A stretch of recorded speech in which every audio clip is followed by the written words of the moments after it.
સુરેન્દ્રનગર જિલ્લો હાલ ભીષણ ગરમીની ઝપટમાં છે। ગરમીનો પારો 45 ડિગ્રીને પાર પહોંચતા સુરેન્દ્રનગર ગુજરાતનું સૌથી ગરમ શહેર બન્યું છે। વધતા તાપમાનને જોતા તંત્ર દ્વારા નાગરિકોને બપોરના સમયે ઘરની બહાર ન નીકળવા અપીલ કરવામાં આવી છે। ખાસ કરીને રણ વિસ્તારમાં કામ કરતા અગરિયાઓને બપોરે કામ ન કરવા તાકીદ કરાઈ છે।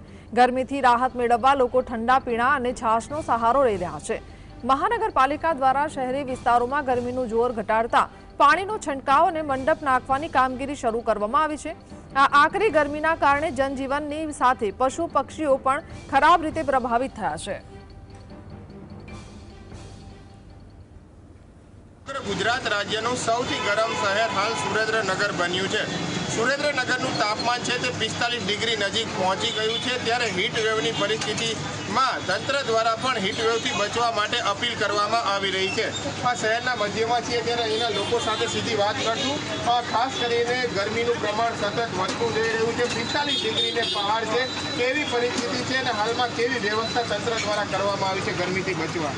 તમે જુઓ તો અત્યારે સુરેન્દ્રનગર જિલ્લામાં ગઈકાલે 47 ડિગ્રી તાપમાન નોંધાયેલું છે અને તંત્ર દ્વારા અહીંયા રોડ ઉપર પાણીનો છંટકાવ કરવામાં આવે છે અને ઠેર ઠેર જાહેર રસ્તા ઉપર મંડપ નાખીને લોકોને તાપથી બચવા ત્યાં સહારો લઈ રહ્યા છે અને તાપમાનથી બચવા લોકો શેરડીનો રસ, ઠંડા પીણા, લીંબુ શરબતનો સહારો લઈ રહ્યા છે। 45 ડિગ્રી પહોંચી ગયો છે ત્યારે આ રોડ રસ્તા ઉપર પાણીનો છંટકાવ કરવામાં આવી રહ્યો છે અને છાંયડાની વ્યવસ્થા પણ તંત્ર દ્વારા આજથી શરૂ કરવામાં આવી છે। Patel Chauhan, GSTV news, Surendra.